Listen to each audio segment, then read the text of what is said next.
Welcome to the Big Fish in the Middle Kingdom reboot. My name's Brendan Davis, and this is the original podcast that I started back in 2017. And so here we are. It's close to 3 years after I launched it. I had retired this show for a while, and I've rebooted it for a special episode once or twice. Maybe revived it is the better word because it's kind of gone dormant again. But there are a lot of reasons for that. One of them is that I knew I was going to be spending more time outside of China, which has been my home the last 4 years. LA has been my home in the US since 2002, but since 2016, I have mostly been living in Beijing. And I created a new long-form show called If I Knew You Better that was meant to be a less China-specific long-form interview show. And I also have How China Works, which I created and co-host with my friend Ying Li.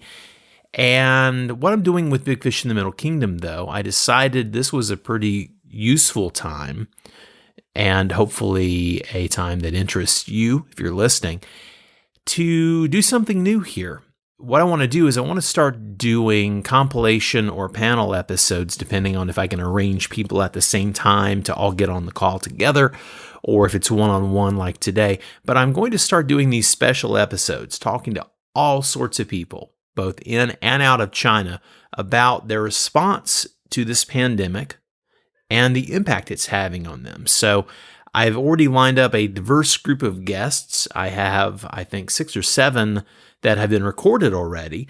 And what I'm doing is I'm aiming for 15 to 20 minutes apiece with each person. And I'll have 2 or 3 guests per episode, kind of depending on how long it goes, because some are going longer, and that's great. My guests this week are 2 different people who have very different perspectives. It's nice they also kind of know each other a little bit through me. One is my friend Jeff MARDER. Jeff is a professional musician, a Broadway musician, composer, electronic music programmer. He lives in New York City. Jeff has strong ties to China, and he's now facing the new rules in New York City and state for dealing with this situation. My other guest is Susie Qin. Susie is a resident of Beijing. She's originally from Inner Mongolia, which is part of mainland China. If you don't know the geography, that's the part that shares the border with Mongolia, but it is mainland China.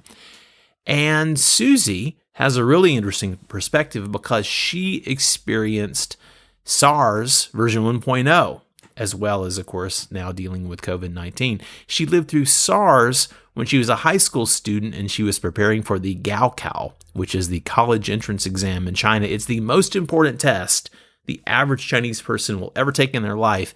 And SARS got right in the middle of her prep for the Gaokao, and she talks about that and some other things. So in the interest of conversation flow, what I'm going to do is present these 2 talks back to back, starting with Jeff for his kind of foreigner American perspective, and then I'll finish up with Susie for her take on all this. Sometimes what I will maybe do, depending on the guests and the way the conversations go, is I may intercut, where each of them sort of addresses one point, and then we cut back to another person. But as far as this particular show is concerned, I'm going to evolve the nature of the conversations as the situation evolves. So it's not meant to be all COVID-19 all the time, but that's how we're starting. My goal for this is that once we get on the other side of this, once the world is kind of all dealt with this, at whatever point that we're approaching a new normal, I want to use this format to talk about that, talk about where we are, where we want to go, how we get there, how we work together. That's my long-term goal on this, but I wanted to start now. So my goal specifically as we get going is that I want to share some lessons that have been learned by different people and really hear how a wide sample of this diverse group of people I know are all coping with this stuff. I want to help us to all gain a wider perspective and hopefully keep our sanity as we move through this. We really are a global society, and this is not a news flash, but despite all the kind of xenophobic racism that's hurled at Chinese people right now, the reality is that bugs like COVID-19 they're out there, and they don't respect national borders. So there will be a lot of conversation about the origin, and there's been a lot of conversation about China's early response, etc. But here in the U.S., we're not really in a position to throw stones about that, frankly. Bottom line, this is a humanity-wide crisis situation, and we have a unique opportunity to come together and work together to fight it. So I think the more we can learn from each other and relate to each other right now and better understand our common humanity, I think the better we're going to be. Besides Big Fish in the Middle Kingdom, I will be posting new episodes of my other two shows as well. If I Knew You Better's format is shifting a little bit, I'm still going to do in-depth interviews with new guests, but starting today, I have a show coming out later today on that format. I'll also do episodes where I'm talking with a variety of people about the news of the day, including but not limited to the virus. And I want to dig deeper into things than this particular show you're listening to is going to allow. I'm going to keep this pretty high level. And How China Works also continues. My co-host Ying Li back in Beijing is handling the majority of those interviews now. And I'm going to add my commentary or thoughts sort of in the introductions. We aim to post new episodes of all three shows every week. But please bear with us as the world turns here and we do our part like you to sort of adjust and roll with it. Let me know if you would like to be a guest on any of these shows, and please share them with friends who would also enjoy them. Likewise, if you have a podcast or a radio show and you've ever thought that I would be a good guest for some reason, or you think it now, let me know. I think I have time on my hands, and I have a good mic here with me in my Hollywood quarantine, so I'm available and ready to rock with you. I have lots of great talks coming up. Really excited to share them with you. In the meantime, let's all try to remember to be safe, stay sane, and stay hydrated. That's apparently more important than ever, too. For now, though, please enjoy these talks today with Jeff Marder and also Susie Qin.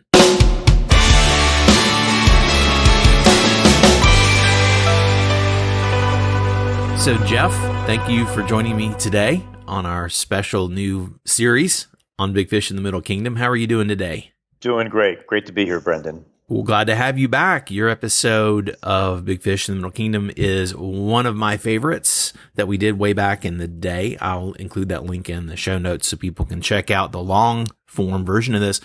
But please, for now, if you'll give us a snapshot of who you are and what's your background. Sure. I'm a musician, basically a keyboardist, conductor, and electronic music designer for Broadway shows. I live in New York City, and originally from Philadelphia. And my connection with China is that, first of all, I love visiting there, and also my girlfriend is originally from China, and she's been living in the States for about 12 years. Very nice. Well, you have your very specific perspective, and also from Bella, of course, and talking with people who have a lot of relatives back there. So, what are your feelings about sort of China's response to the virus and the situation so far? And then what's your experience? That's really what I want to get to. What's your experience? How's it impacting you kind of in the moment? I know that the Chinese government has faced a lot of criticism, and I don't know that, I think some of it is warranted, but I don't think nearly as much of it is warranted as what people say. And, you know, we hear about the cover-ups and the people who have been silenced, and I don't necessarily approve of that. That being said, the criticism that the government could have acted sooner, I actually wonder if the government did a good thing by waiting a little bit, because I think we actually were really lucky that this happened right around the Lunar New Year. And I think that knowing that everybody was going to be quarantined, and that we were probably looking at that once the virus started happening, it's probably a good thing that it happened after families had traveled to be with one another, because I think that that's a situation that's going to promote more social stability, perhaps, and a feeling of comfort if families can be together during the quarantine. And I wonder if it was worth delaying the quarantine until that travel or that migration could happen. I'm not a scientist. I'm not a mathematician. I don't know how the numbers would have changed if they instituted a quarantine prior to the Lunar New Year. I don't know. And it seems like once the quarantine went in place, the country acted extremely aggressively in a good way. So it looks like, considering the severity of the outbreak there, it sounds like the country is on the road to recovery, given, of course, that my understanding is Wuhan is still locked down and people are just starting to get to work in other areas. And I hear from people over there that the mood is still very tense. Everybody wears a face mask at work, and if someone coughs, everybody stares at them. Right. But that's to be understood. We're human beings. Yeah. So, and also now that we're hearing about, China, or specifically, I think it was Jack Ma who sent 500,000 face masks and a whole bunch of test kits. I think 500,000 test kits and 1 million masks. Yeah, pretty great. Yeah. And he's pledged to do more, which is really nice. I mean, assuming that the virus originated in the wet market, which I think, according to Occam's razor, I think that's the explanation that makes the most sense, since that's how we wound up with SARS and, part of the reason for MERS. Maybe it's time for China to be a little more aggressive in policing how the animals are stored in the wet markets. Yeah. And the sanitary conditions. I mean, look, we hear all this horrible, real racist talk about, all these jokes about bat soup. And, look, I grew up eating gefilte fish, which I don't think anything is any more disgusting than that, but, I still eat it. Yeah. So I have a hard time criticizing someone for, eating a bat. But, we're also talking about a very small minority of people who eat that. And and my understanding is that it's not so much what the animals are as it is how they are stored. And one can make an argument that animals are not being kept under any better conditions in the States. So, and I understand it's a complicated issue, because once you start to police that too much, then you're going to wind up with a black market. Exactly. It just goes underground because cultural tradition going to die hard, etc. So if people have an affinity for something, they're going to figure out a way to do it. So maybe the thing to do is not focus on eliminating or banning certain animals, but really policing the way that they're stored and the way that they're slaughtered. And even then, you'll have limited success. But there are a whole bunch of other factors too. Like, I heard a theory that one of the reasons why it may have spread is that you have a lot of older people shopping in the market who have a tendency to, pinch the animals or pinch the meat to see if it's tender. Right. And then immediately will lick their fingers as they thumb through their paper money. And that could be something that can make it spread a lot easier. Whereas if you had a younger person who doesn't adhere to that thinking of pinching the meat to see if it's fresh and is paying with WePay, maybe there's less of a chance of transmission. Who knows? Yeah. But these are all things worth considering. Absolutely. And how has, you're there in New York, and of course you're in the States. I'm in LA as we record this. And we just gone under a, work from home quarantine sort of situation. I mean, people can still go out and about. I see streams of people. I'm right at the base of the famous Runyon Canyon in LA, and there are just streams of people have been going in and out of the park. And sometimes they're, distancing a bit, and sometimes they're clustered in a group like they're just at Disneyland and don't have any awareness. Yeah. What's your experience like there in New York? What are you doing in terms of just your daily life at the moment? Well, it's really mixed here. My industry, Broadway, is completely shut down. Yeah. And so, a lot of us are really freaking out. I always thought I was good because I have multiple revenue streams. Right. And but that's fine. I'm getting royalties and I'm doing this and that. And it's, all come to a grinding halt. Luckily, I'm unlike many of my peers, I have other skills that I can leverage. And I also have another business completely outside of music that is still, generating sales. So I'm going to have to work twice as hard for half the amount of money, but it'll work. I'll make it happen. Yeah. But I know other people who are, I'm looking at not just musicians and actors, but all the support staff, Sure. stagehands, and particularly restaurant workers, Uber drivers who are one paycheck away from bankruptcy, and it's very scary to see that. Yeah. So that's pretty scary. One thing I've been noticing is it's not been changing how people interact as much as I would have expected. Bella and I just went to the park on Sunday for we did a 7-mile walk, and the park was packed with people. I even saw a group of people playing baseball, which I'm really shocked that anybody would do that. Yeah. I mean, it's not a contact sport, but you come in close enough contact. It can be, yeah. Maybe somebody's going to slide for it or reach for that tag, you know. And just the fact that you're throwing the ball, and multiple people will be touching the ball and the bat. And then up until 2 weeks ago, I was still training Brazilian Jiu-Jitsu. Right. Until finally, last week, I thought, okay, I've got to stop this. Yeah. And a lot of schools were still open. Up until a couple of days ago, Bella's academy was still open, and they finally closed it down. And I think that that's something that should have happened immediately, because I can't think of a better place to spread the virus than a school where you're grappling. Sure. So I think first Marcelo's academy closed, and then Henzo's, and then all the others followed. I think it's now mandated.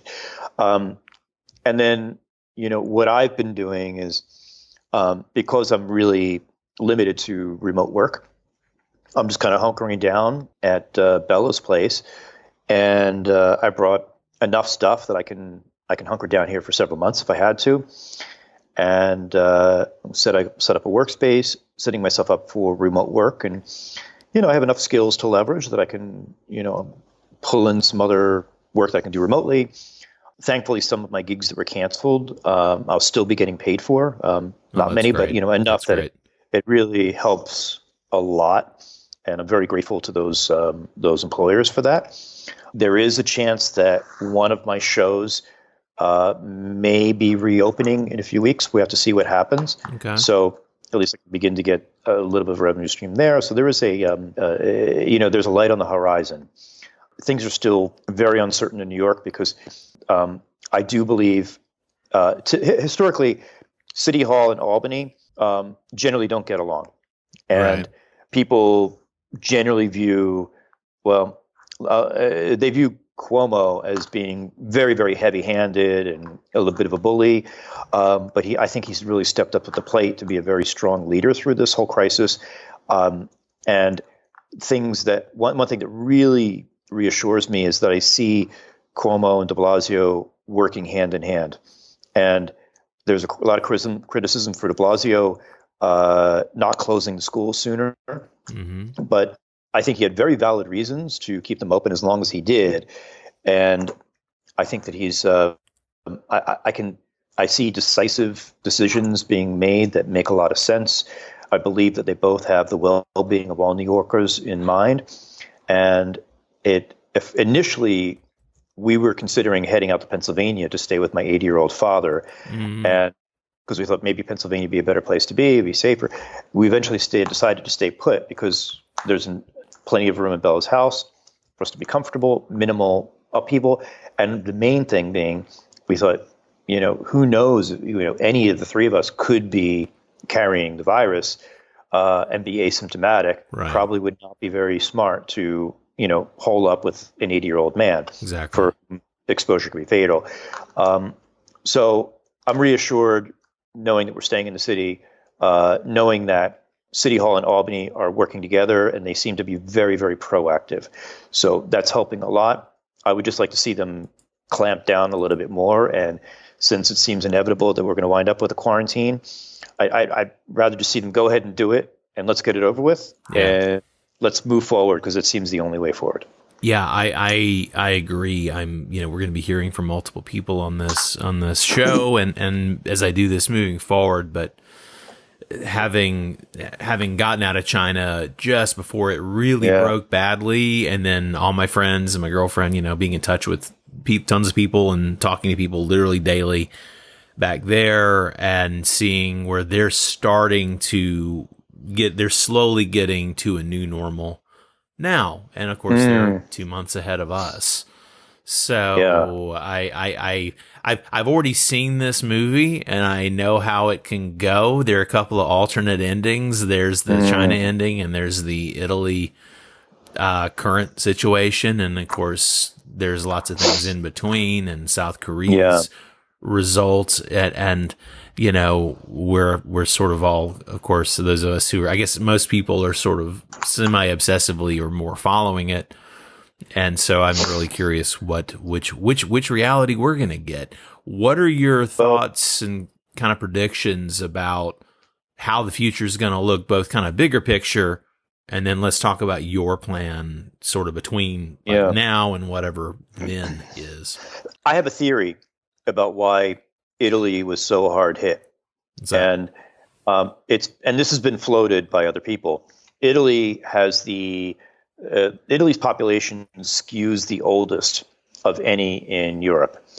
So it makes sense that they're just going to be harder hit. In terms of what's really visible, like the mortality rate, the sickness rate, and also, it's been a while, it's been a few years since I've been in Italy, but my experience there has been there are a lot of smokers there. I think all of that would factor in. Just as in China, I think one of the reasons why we saw the mortality rate that we did is, you figure, I don't know the exact numbers, but it's a very, very high rate of smoking among all men in China, plus, the air quality. Sure. And my experience being, whether I'm in Beijing or Xi'an, is if I'm not wearing a mask, I feel really uncomfortable. Okay. So my hope is that bodes well for the U.S. Of course, we have our own issues because we have many, many people with, diabetes, with heart conditions. We have the obesity rate here is off the charts. So I think that's going to be our issue. And I think that it's a lot of it. I think New York is going to be fine eventually because of the way Albany and City Hall are working together. But it's also, we're all linked together. We're all in this together. So it's going to also depend upon our friends in D.C. getting their act together. So once we see an end of the partisan politics on both sides, then we'll be able to get past this.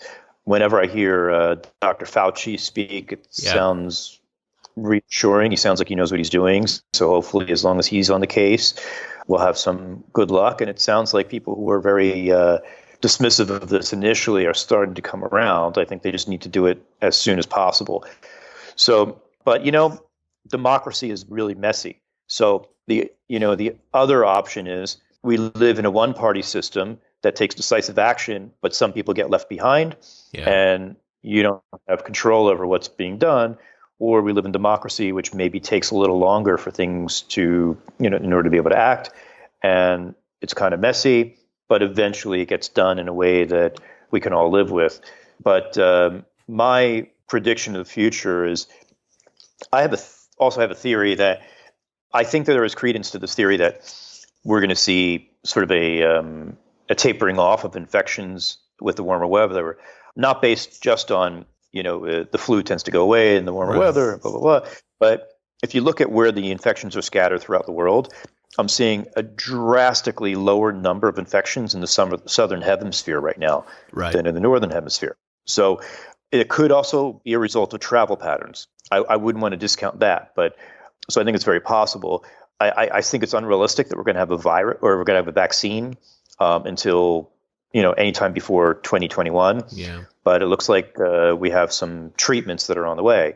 So my hope is that we'll see a tapering off of infections with the warmer weather.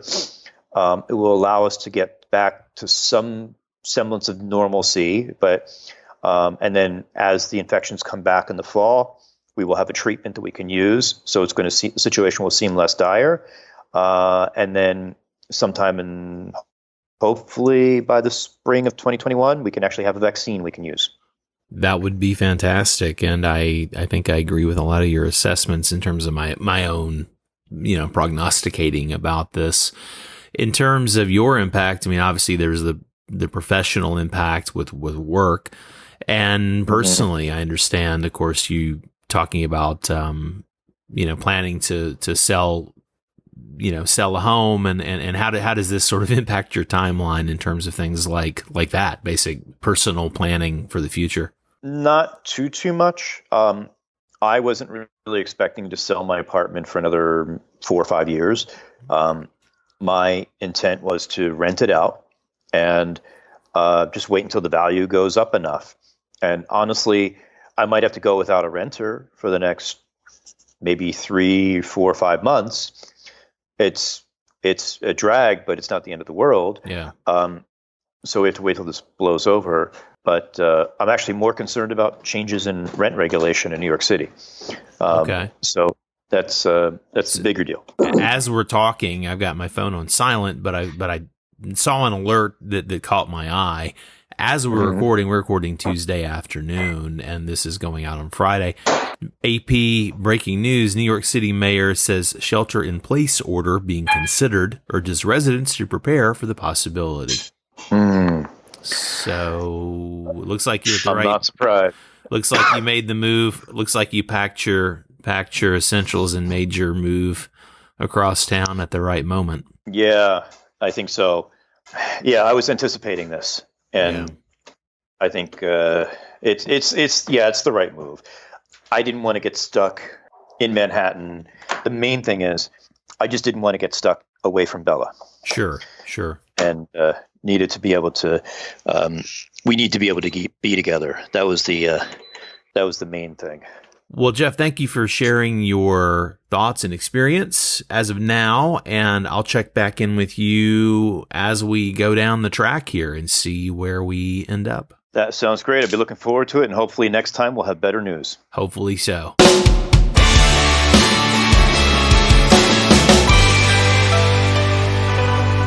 I'm happy to welcome Susie Qin. How are you? How's it going? Hi, I'm good. So I want to talk to you for a lot of reasons, but I thought I know because we're in constant contact, and I know your journey has been specifically both interesting and impactful for you, but it's probably very relatable to a lot of other people in China, and especially as now the U.S. is going to have to start dealing with this, and other countries are dealing with it on different timelines. And of course, I got out of China right before it broke and got really big. And now, ironically, I'm in a much worse position in Los Angeles than you are in Beijing. So not to make it about me, I say all of this to say that your story is fairly typical of a lot of people, of what happened and how it went down and what you're doing. And we're going to have to do our version of a lot of that same stuff if we want to have the better outcome of the choices.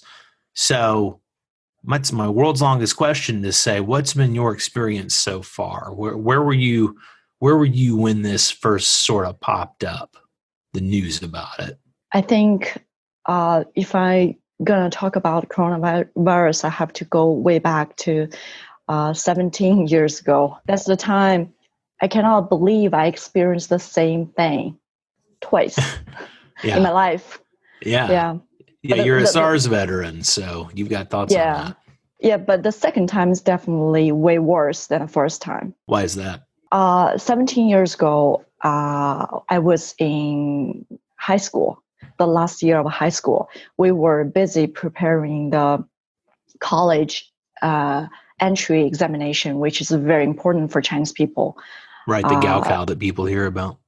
Yeah, it's definitely it's one exam defines your future. Mm-hmm. So we were, I remember it was early spring.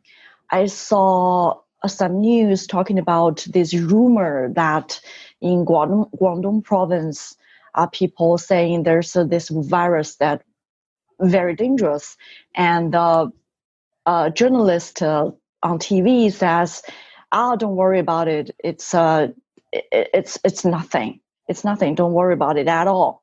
So I was thinking, okay, there's this virus in southern China, but all of a sudden, like 1 month later, everything started to shut down. Even, I'm from Inner Mongolia. We don't even have one case in my hometown, in my city. Oh, that's great. But everything shut down, and we school shut down like this time. But we were doing the examination preparation, which is very important. All of a Yeah, sudden, sure. everybody go back home, and no teachers. Not like this time. We do not have technologies back then, Right. and you just go home, bring all this paper textbooks, and your study on your own. And this is and this is seriously the most important determiner of your college steps. At least you can have success other ways, but this is a big deal. And so, what did you had to study at home? How long did that last? Like a couple of weeks, I think 1 month, something like that. And I appreciate our principals back then, because he asked everybody go back to school after a strict examination of your body temperature, and because we do not even have one case in our hometown, so so me and my classmates go back to the home to school, and finally we have teachers to help us to prepare for the exam. And although our principal kind of have some troubles because of this, but okay. I am appreciate he made this decision that we finally prepared for the exam. And how long were you under restriction, SARS of some kind, quarantine, stay at home, or limit your outbound trips, things like that? I would say July, something like that. And when did it start from in my hometown. It seems like April. So it was just 3 months. It was like 3-4 months. Yeah, okay. Really fast, intense. I remember that is the time I first heard of the mask, N95. Okay, you weren't wearing I didn't know the masks before that? Yeah, back then everybody wear masks since that because of the SARS. Got it. Well, so how, ironically, your hometown of Inner Mongolia features in your current story, where you were basically back home a little ahead of the holiday when it sort of started to get serious. You're at your parents' house. Yeah. So this time it's the Chinese New Year.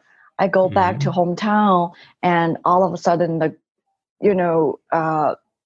government start to be honest and start to tell people this is a virus that could pass from human to human. So it's weird that it happens in my hometown again. So I get to experience the same thing at the same location, but totally different experience. Yeah. What was this experience like? So again, everything shut down. But again, that is a Chinese New Year. So no matter the coronavirus or not, everything is closed too.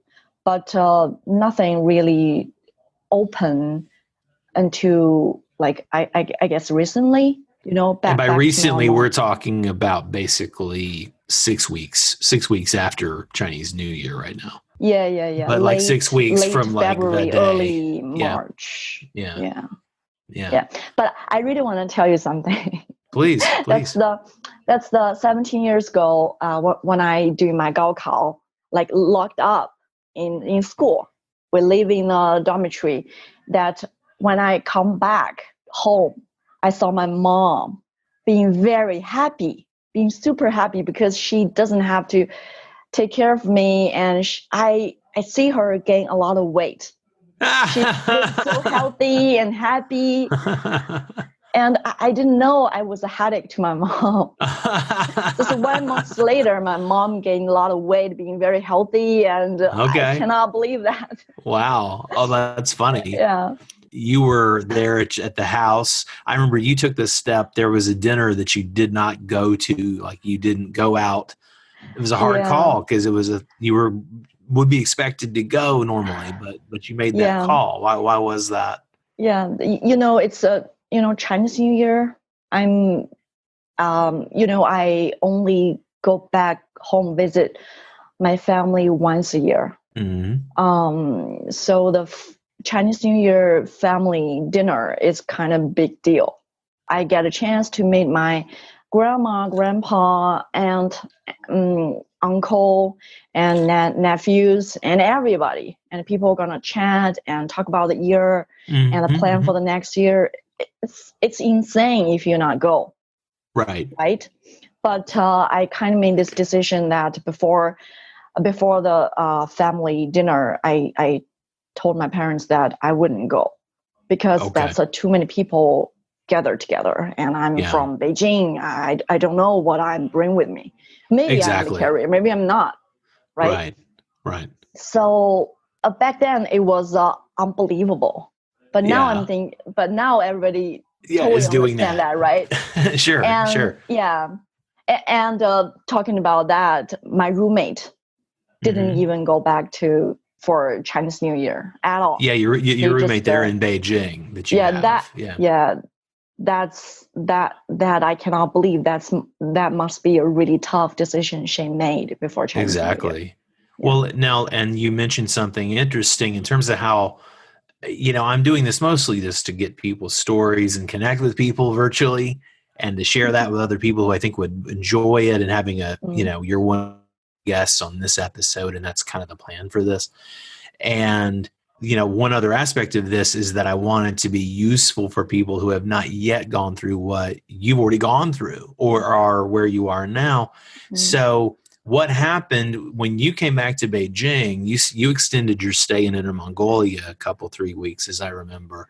And then you were remote working, and China's technologically super savvy, and you use, I guess, Ding Ding or Ding Talk, and you have the ability to have the remote work environment, right? And so that's really common in Chinese companies. Some system like that is pretty standard. So you were already working, but you were at home at your mom's and dad's, and then you finally came back to Beijing, and the whole journey is a whole podcast, but like the sterilization of your covering, and you get in and you have to take off stuff and sterilize and take a shower, and it's a whole long process just to go in and out of the door when you came back. But then so you get back, and as you've been making your plans, they added this rule that people entering Beijing are subject to a 14-day quarantine at home. Yeah. So you had an extra 14 days. But what happened with your poor roommate, because her roommate came home? I feel so sorry for her. After I guess that's 5 days after I came back to Beijing, Beijing government has this new rule, 14-day quarantine, right?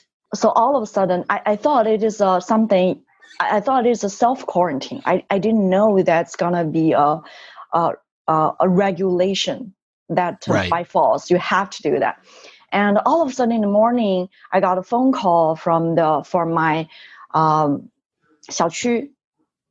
Right, your neighborhood, your apartment development in Western terms. Yes, the management staff called me that we're going to have people come to your door, seal your door by a piece of paper, that to make sure you stay home for 14 days. Yeah, locking you in with tape on the door. Yeah, that's if they open the door, it's fine because they can put they can pull it off on it. New piece of paper on it. But if I open the door, I'm breaking the law because I cannot put it back from inside.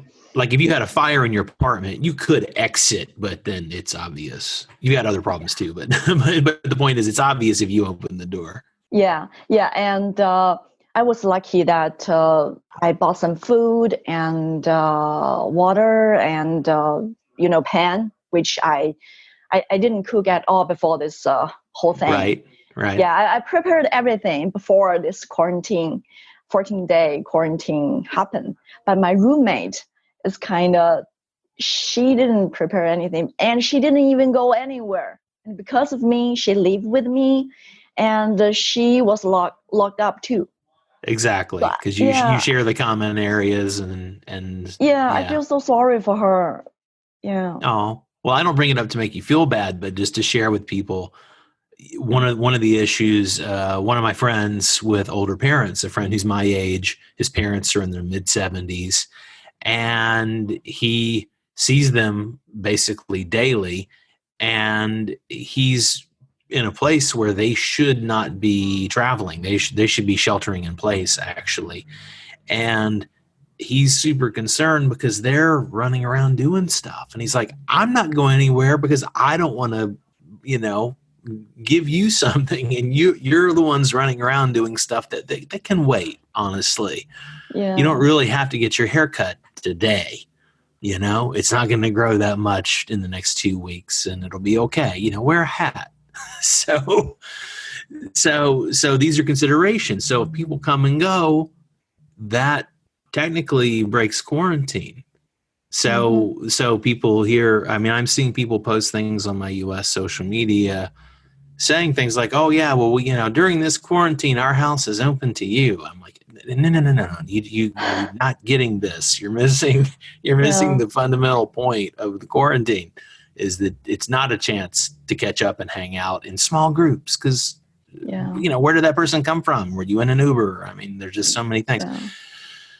I'm obviously fired up about this, and I have a lot of thoughts, which I'm going to put together over time and share another way. I want to know, what are your thoughts and maybe predictions about kind of the future, the near-term future, in terms of how this develops, and then kind of what's your plan? Like, what are you doing between now and wherever that future is?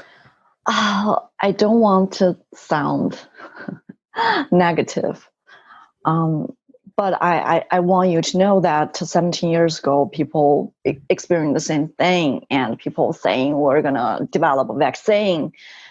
But there's no vaccine eventually. Yeah. So when the virus is not that contagious anymore, people stop funding the stuff and lost the passion to develop the vaccine. So eventually, nobody's doing that anymore. And I heard the vaccine business is probably not a very attractive business model for this kind of a virus. Come fast, go really fast too. So I think it may happen again. Like we're now just painting a cake on a paper right now to make us feel less hungry. Wow, that's an interesting metaphor. I've never heard that, but sadly, I understand. I don't know. Now we have really advanced technology of DNA. People share that DNA structure, something like that. Back in December 2019.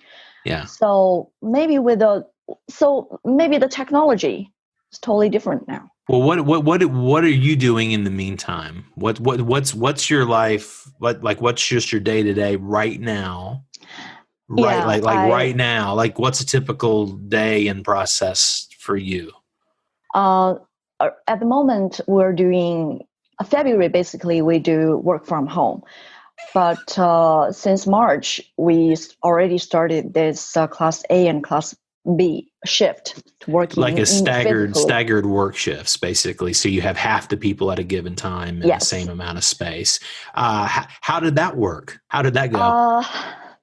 To be honest, first of all, I think I am very lucky work in this technology industry. We have the ability. Yeah, you guys are built for such a thing. You're already connected and such.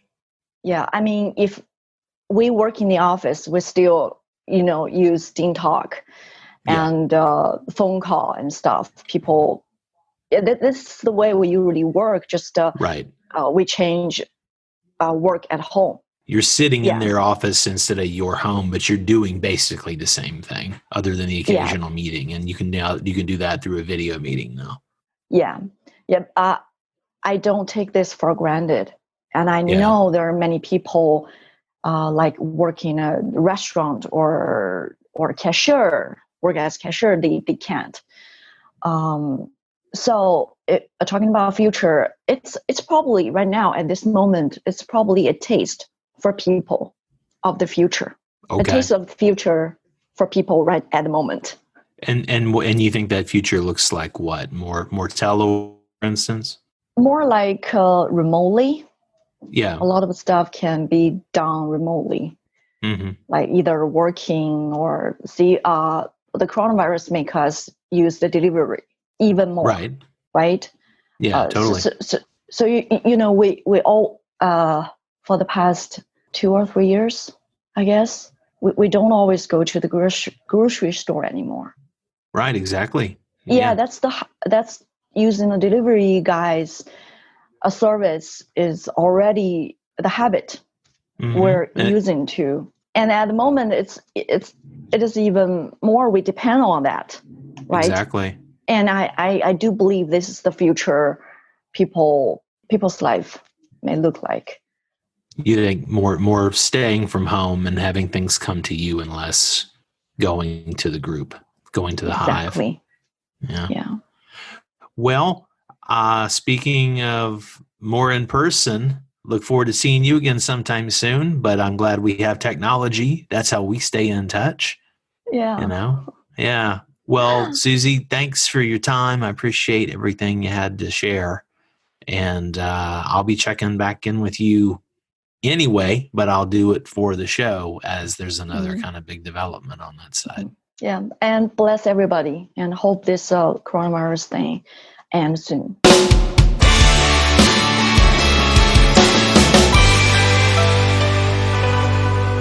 All right, thanks for listening. Please give me some feedback. Let me know if you like this new format, if you would like to hear more of a certain type of guest, if you would be a good guest, or you know somebody you think I should chat with, or you just want to say hi.